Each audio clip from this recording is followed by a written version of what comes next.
Per nosaltres el disseny és pràcticament fonamental, perquè si entenem el disseny com a la fase inicial de qualsevol producció,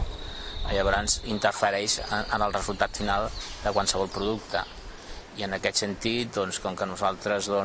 necessitem que es dissenyi d'una manera que contempli la diversitat que hi ha a la societat i entre elles la discapacitat, per nosaltres el disseny és essencial,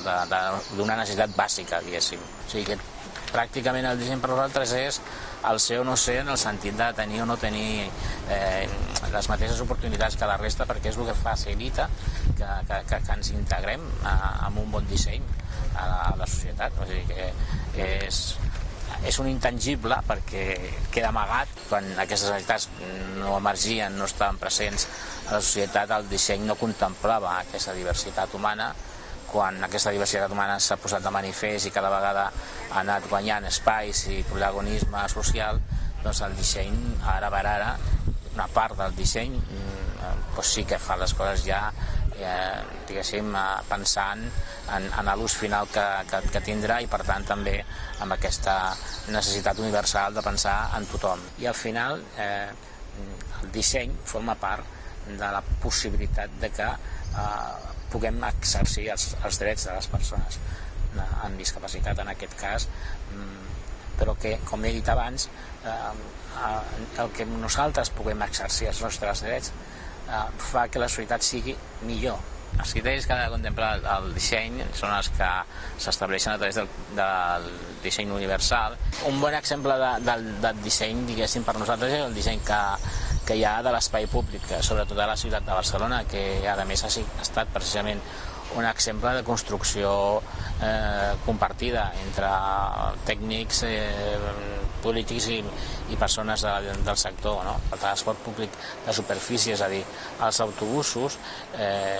s'ha treballat durant molts anys i s'ha aconseguit finalment tenir aquestes rampes que surten dels autobusos i que permeten que avui dia s'hagi canviat el tipus d'usuari que tenen els autobusos. Abans havien de ser persones d'una mitjana edat i una mica atlètiques, perquè inclús la gent gran tenia dificultats per pujar uns autobusos que tenien 2 o 3 esglaons molt alts i que havien de pujar amb les bosses i amb tot. I ara per ara, amb aquestes rampes, hi ha una gran quantitat de persones. Avui dia pràcticament el 90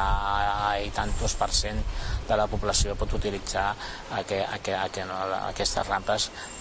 les persones que les necessiten, i per tant poden accedir als autobusos i al transport públic, coses que abans ho passaven. Però també el metro, que semblava que només era una solució que beneficiava les persones amb discapacitat, resulta que la instal·lació d'ascensors l'està utilitzant tothom. Vull dir, no hi ha un ús per un grup de la població. Per tant, quan parlem d'un disseny per tothom o universal, vol dir que qui es beneficia és tota la població. En definitiva, quan parlem d'un bon disseny que faciliti l'accés a les persones, i per tant que no es trobi amb dificultats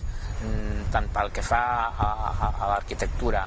com pel que fa a tenir una acollida a les seves capacitats, i per tant estigui pensat que han de poder anar qualsevol tipus de persones en diferents situacions. O quan parlem de la feina i per tant de la necessitat de dissenyar els llocs de treball que es puguin estar adequades a les característiques de les persones. Per tant s'ha d'estudiar, s'ha de dissenyar, diguéssim, també s'ha de tenir aquesta capacitat d'adaptar inclús maquinàries perquè les properes persones que tinguin situacions diferents puguin treballar, perquè en definitiva és la manera que aquestes persones puguin tenir una vida autònoma. I com a element negatiu del disseny, diguéssim, que encara no s'ha trobat la manera ni de convèncer els dissenyadors d'aquest sistema, serien els del sistema del transport ferroviari. Sabem que és un transport complex, però crec que no s'està tenint realment la consciència de la discriminació que suposa no dissenyar perquè les persones puguin accedir autònomament al servei de transport ferroviari. Els avions no sé si són pitjors encara. Aquí hi ha molts aspectes que primen més la capacitat de passatge que no la creació d'espais perquè les persones que hagin de ser usuaris d'aquests sistemes doncs, puguin estar en condicions. La mateixa distància dels seients en un avió, no només per les persones que tinguin alguna dificultat, sinó per gent, ja s'ha dit i s'ha estudiat, que tenen que fer una llarga trajectòria, doncs els hi pot crear problemes de salut, precisament perquè el disseny que està creat prima més la gran capacitat de passatge que no que les persones estiguin còmodes dintre d'un servei que té un cost que no és precisament barat o tampoc. I jo crec que això seria un exemple molt, molt greu d'un disseny que ha de canviar. Precisamente la cultura en su aspecto más genérico es de las cosas también que juntamente, como hemos dicho antes, con la cuestión ferroviaria, ha quedado bastante rezagada de adaptarse y de ponerse al día para que las personas con discapacidad también sean usuarios de la cultura, Por ejemplo, la visión de un cuadro sentado no es la misma que la visión de un cuadro de pie.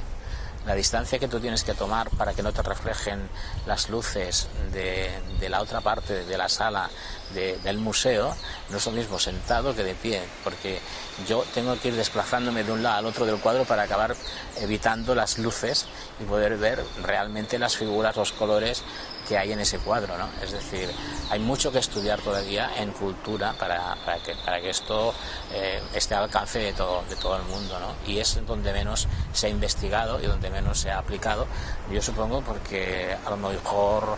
no se considera una cuestión fundamental para las personas, pero bueno, no deja de ser una discriminación que se piense así. Avui dia als cinemes en graderia expulsen del cinema a les persones en cadira de rodes perquè algú ben pensat ha decidit que les cadires reservades per a les persones amb discapacitat han d'estar en la primera fila, que és la que ningú vol. Una cosa és accedir als puestos i una altra cosa és poder gaudir de les coses que es presten en aquells jocs. Hay una cuestión importante que es el diseño de los servicios que se ha de contemplar de una manera integral, es decir, el servicio de alguna manera que se produce en un museo, por poner un ejemplo, tiene que contemplar desde el diseño de cómo se ha de acceder a ese edificio, desde cómo se ha de poder disfrutar de las obras que haya dentro de ese edificio, desde cuál es el sistema o la metodología para poder comprar las entradas y demás, integrarlo en el sistema de compra online que todo el mundo tiene y que parece ser que para la persona con discapacidad hoy por hoy es un sistema demasiado complejo, nadie sabe cómo señalar unos espacios para que puedan reservarse de una manera sencilla, es decir, toda la cadena que significa que ha de contemplar ese servicio para que la persona lo pueda disfrutar en plena igualdad como el resto de las personas. También hay que contemplar dentro del diseño las necesidades de las personas con discapacidad intelectual, y por tanto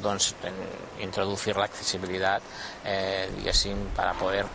que se puedan orientar, que puedan saber hacia dónde tienen que dirigirse, dónde están los espacios y por tanto pues la accesibilidad cognitiva forma parte de esta cuestión genérica que hemos dicho al principio de que el diseño tiene que contemplar a todo tipo de población. Jo crec que el professionals o el disseny hauria d'establir aliances amb la societat, amb les entitats, amb les persones, per poder